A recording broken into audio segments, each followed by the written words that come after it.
Bonjour à tous. Alors voilà, on est reparti. Alors cette nuit j'ai dormi au camping en face. Le camping du corps de Beslay. Alors franchement c'est un camping que je vous recommande fortement. C'était tellement apaisant, tranquille. Bah après on est presque hors saison, enfin, je sais pas trop, il y avait pratiquement personne. Surtout des vannes. J'avais un grand espace pour moi, une table de pique-nique, vue sur la Vilaine, vue sur le coucher de soleil. Franchement c'était top. J'ai adoré ma petite soirée, tellement que là je démarre, il est 11h. J'ai mis un sacré temps à me décider à démarrer ce matin. J'ai pris mon temps, j'ai déjeuné tranquille, j'ai bouquiné. J'ai apprécié le calme. J'ai super bien dormi, étrangement. Parce que moi j'ai beaucoup de problèmes à dormir. Mais là j'ai bien dormi. Je me suis endormie super tôt. 22h30 peut-être, tellement que à 2h30 je me suis réveillée. J'avais plus de sommeil. Alors du coup je me suis levée un peu pour aller aux toilettes, boire un coup. Et en fait il y avait du brouillard, il y avait de la brume sur la Vilaine, c'était magnifique. L'ambiance était vraiment top. Par contre l'herbe était super mouillée. Et ce matin avant de remballer, j'ai traîné un peu parce que j'ai voulu faire sécher ma tente. Alors ma tente était dans un endroit un petit peu abrité, enfin sous les arbres, mais il y avait des percées de soleil et du coup j'ai pu faire sécher ma tente avant de la plier. Donc voilà, je vous ai rien filmé parce que pas d'intérêt quoi. Donc là, dernière journée, on est parti pour 66 km. Alors pratiquement que de la voie verte, sauf les 10 derniers kilomètres pour rentrer chez moi, mais une bonne partie de Vilaine et de voie verte. Donc c'est pour ça que je me suis permis de démarrer un peu tard. Je pensais m'acheter un truc à la boulangerie avant de partir pour ce midi, mais c'était fermé. Je crois que c'est leur jour les vacances. Donc comme j'ai déjeuné un peu tard, j'ai des petits trucs. Je vais pas m'arrêter pour acheter à manger, je pense. On verra bien, parce que sinon en route j'ai trouvé des villes où je trouverai bien quelque chose à manger si j'ai faim. Alors là, un petit détour par le village de Langon qui est en bord de Vilaine, où il y a des mégalithes aussi, les demoiselles qu'ils appellent ça. Donc on va aller voir si on trouve les demoiselles. Voilà, c'est des demoiselles.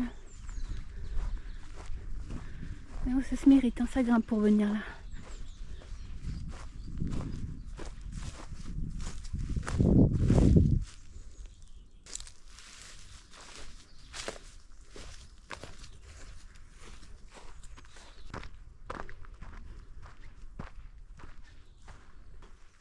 Alors d'après la légende, toutes ces pierres, c'est des jeunes filles qui sont venues danser dans la lande au lieu d'aller à la messe.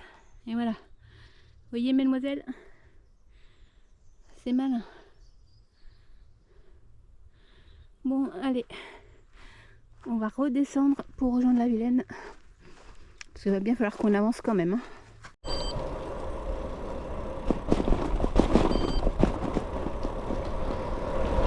Alors, on va retrouver la Vilaine.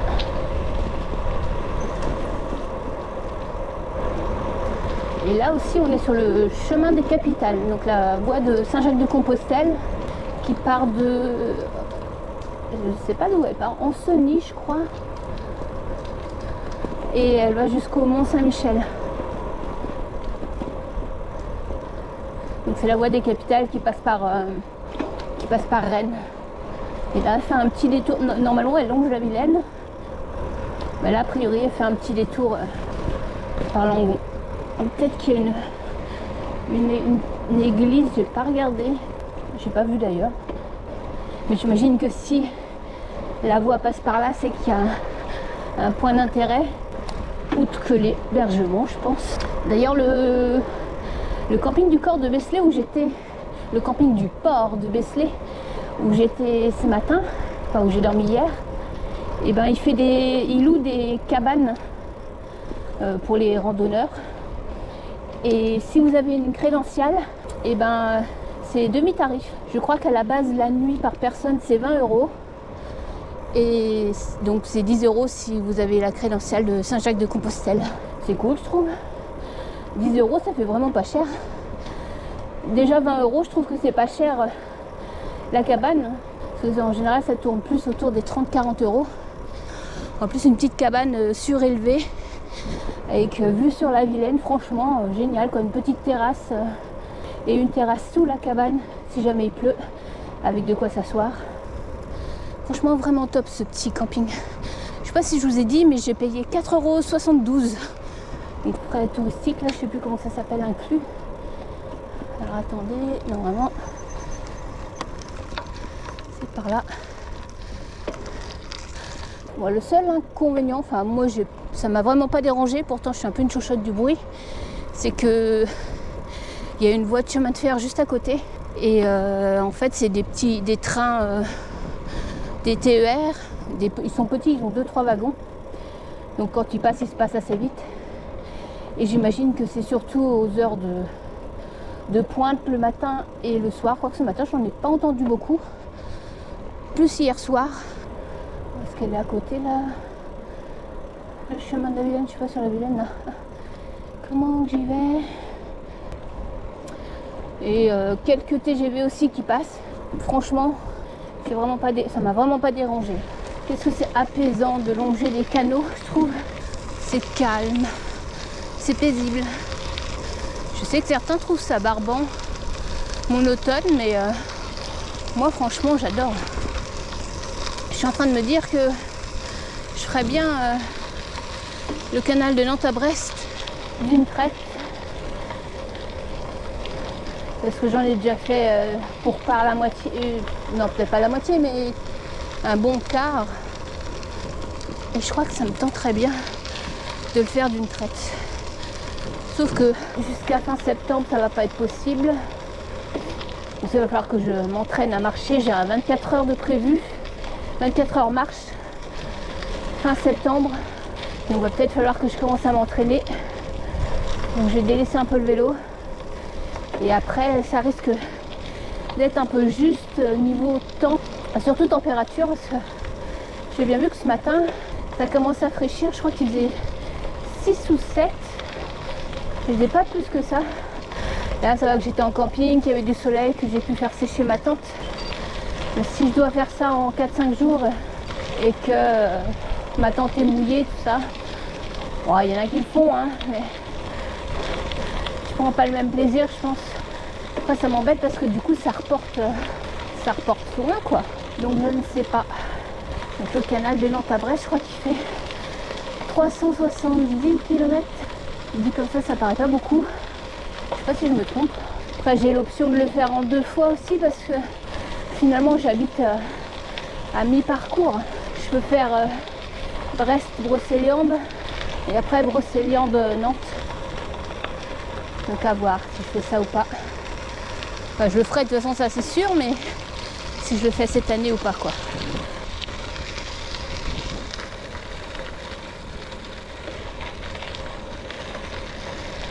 Il n'y a vraiment pas beaucoup de voyageurs. Je pensais que j'allais en trouver plus que ça quand même. Ce matin, j'ai croisé juste un couple. Alors que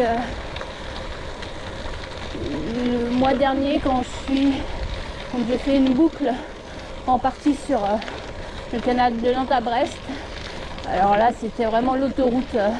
Tellement qu'à la fin, j'étais tellement fatiguée que j'en avais marre de dire bonjour.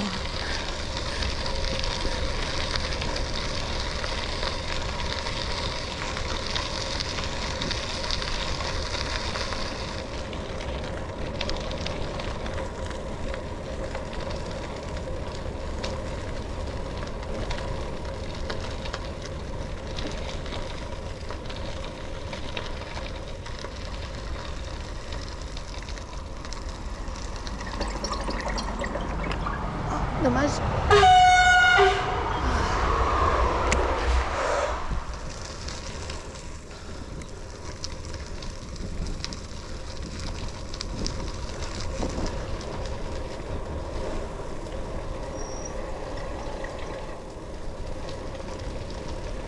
Bonjour.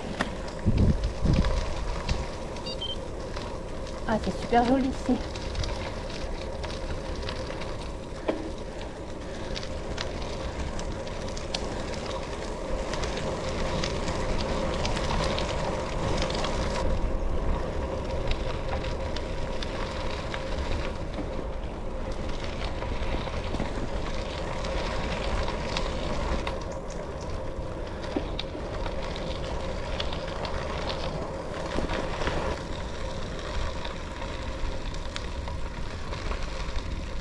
Guipry-Messac, 7 km. Dans 7 km, on quitte la Vilaine.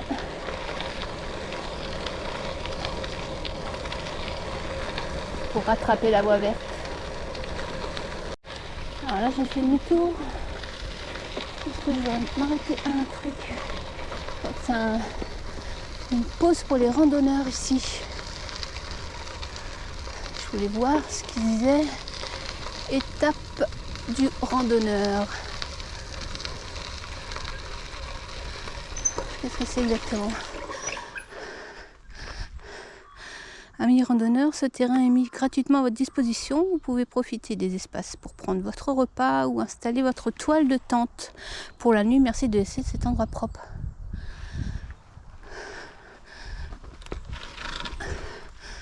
Je vais aller voir s'il y a des toilettes. Peut-être pas quand même.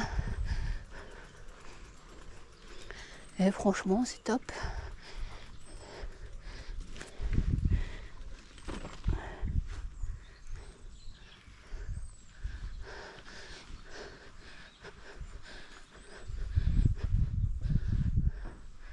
Il y a de l'eau eau non potable. Eau non potable. Vous pouvez me suivre sur Facebook. Il y a de l'eau non potable, mais bon, pour laver les affaires, il y a des papiers, des sacs poubelles. Donc si jamais on veut participer, propre égale propre, merci. Si jamais il pleut, étape du randonneur sur Facebook. On va aller visiter un petit peu. C'est joli.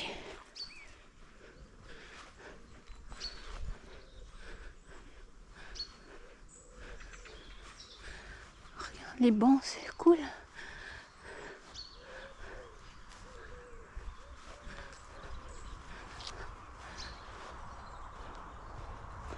Je pense que le monsieur, il habite au bout.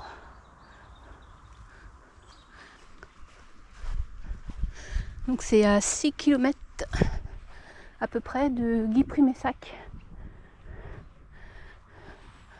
En allant vers Redon. Alors nous voulons arriver à Guipry-Messac. Qu'est-ce qui me fait passer?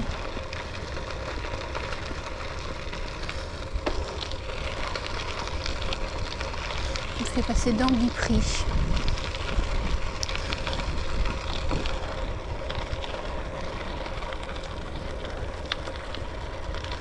Au loin.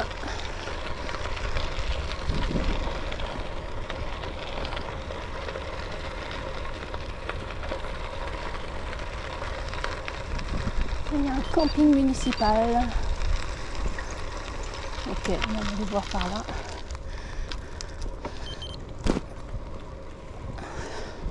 Là, pour attraper la voie verte. Parce que je crois que le canal ne sont pas connectés. Du moins, il faut faire un détour. C'est pour ça que j'ai dû tracer par là. Je suis jamais venue par là encore, donc ça fait l'occasion de récupérer quelques petits carrés. Bon bah voilà, j'ai quitté la Vilaine. Et on va attaquer le dénivelé maintenant. Bon, c'est assez doux, mais ça veut dire que jusque chez moi maintenant ça va monter. J'aurais bien continué sur la Vilaine quand même. Jusqu'à Rennes. Bon après Rennes, chez moi c'est galère.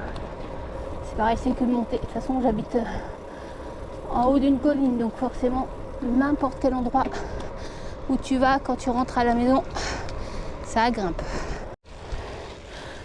Et voilà, nous voilà sur la voie verte qui va nous amener jusqu'à Guerre, une 30aine de kilomètres je crois. Et après j'aurai qu'une dizaine de kilomètres en montée, une montée assez sévère pour rentrer jusqu'à chez moi. Ça sent la barbe à papa. La personne qui était devant, qui a tourné juste avant moi, je pense qu'elle devait être en train de fumer. Cigarette électronique, la barbe à papa.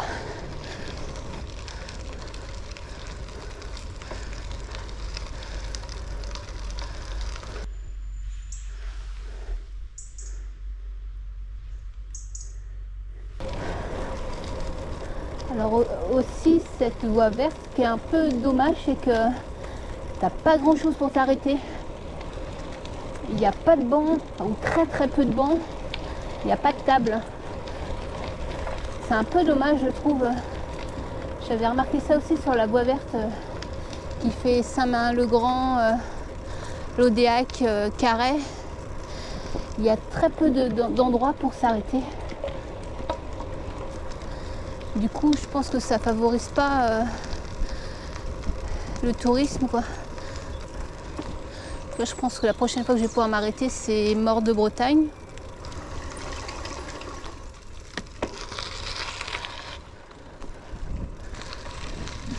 Et encore, je ne me rappelle même pas. Alors ça, je connais parce que Mort de Bretagne, c'est pas trop loin de chez moi.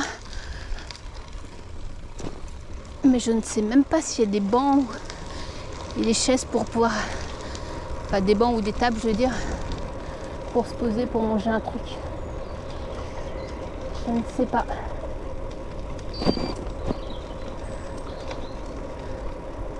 C'est vrai que du coup c'est dommage parce que les canaux sont super développés, ça c'est super bien. Et du coup c'est pour ça qu'il y a beaucoup de monde, j'imagine. Mais les voies vertes intérieures, qui sont quand même assez longues, hein, celle-ci elle rejoint finalement la voie verte qui démarre de Saint-Mahin-le-Grand et qui va à Carhaix et une partie de la Vélodyssée, quoi. Mais c'est pas super aménagé.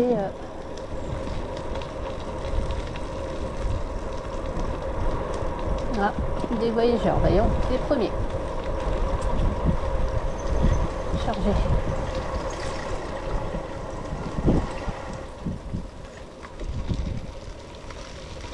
Bonjour. Bon, alors ce matin j'écoute un podcast. Parce que j'avoue que là c'est un peu monotone.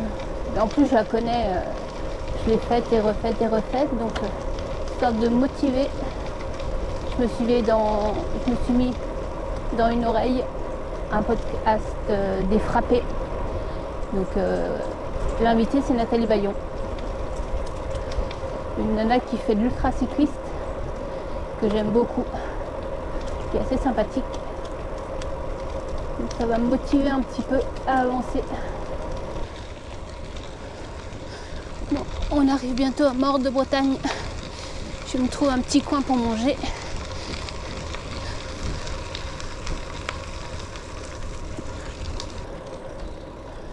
Ah, vous voyez, c'est ça les bancs. Ah, aire de pique-nique, il y a une pancarte. Bon, bah alors là, c'est nouveau parce que j'ai jamais vu cette pancarte.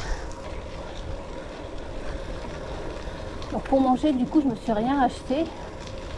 Mais il me reste 2 sandwichs d'hier que j'ai pas mangé. Puis j'ai des barres de céréales. Ça fera l'affaire.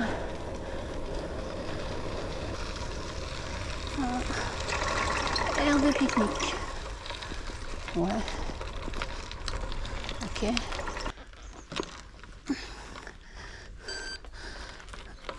Ah non, au bout là-bas. Ouais, mais comment tu veux que je passe? Alors, hop, on va aller voir. On va aller voir ça. Et ben, je suis passée un nombre de fois ici et je l'ai jamais vu. Ah non, j'ai vu qu'il y avait une table.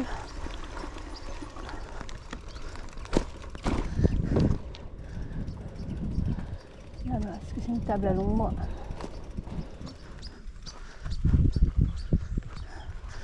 Non, c'est pas une table. C'est une table à l'ombre. Bah écoute, c'est bon à savoir. Parce que je viens souvent par là. Je me ferai un point pique-nique.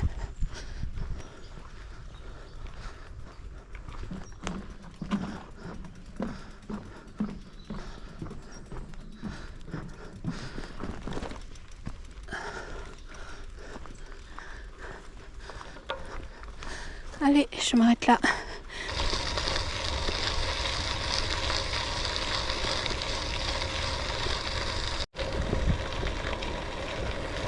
Je vais bientôt quitter la voie verte, donc je pense que je vais arrêter cette vidéo ici. Donc un petit bilan peut-être avant de vous quitter.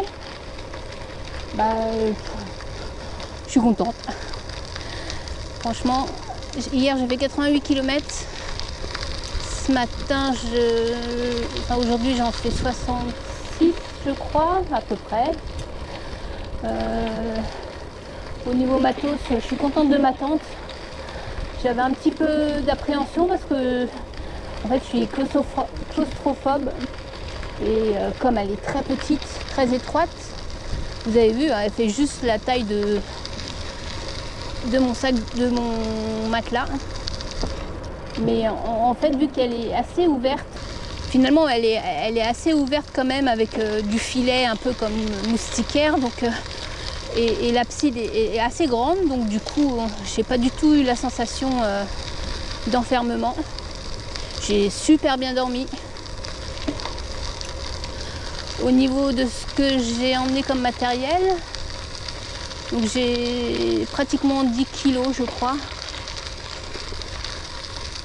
répartis dans 2 sacoches de 20 litres, plus ma sacoche de guidon là qui fait 2-3 litres je crois, plus ma sacoche Decathlon Between. Et un sac à dos, mais il n'y a pratiquement rien dans mon sac à dos. J'ai pratiquement utilisé tout ce que j'avais amené, donc pas de superflu. Juste le pad, j'ai un pad carré pour m'asseoir que j'ai amené, mais je m'en suis pas servi vu que j'avais la table. Sinon, le reste, j'ai tout utilisé. Je vais vous quitter là. Pour moi commence la portion la plus dure de la trace. C'est remonter jusqu'à chez moi. Alors si vous avez des questions, n'hésitez pas. Si vous avez des remarques, des commentaires. Un petit j'aime, ça fait toujours plaisir. Puis ça aide à pousser la chaîne. Et n'hésitez pas à vous abonner si ce n'est pas déjà fait. Et moi je vous dis à très bientôt pour une prochaine vidéo.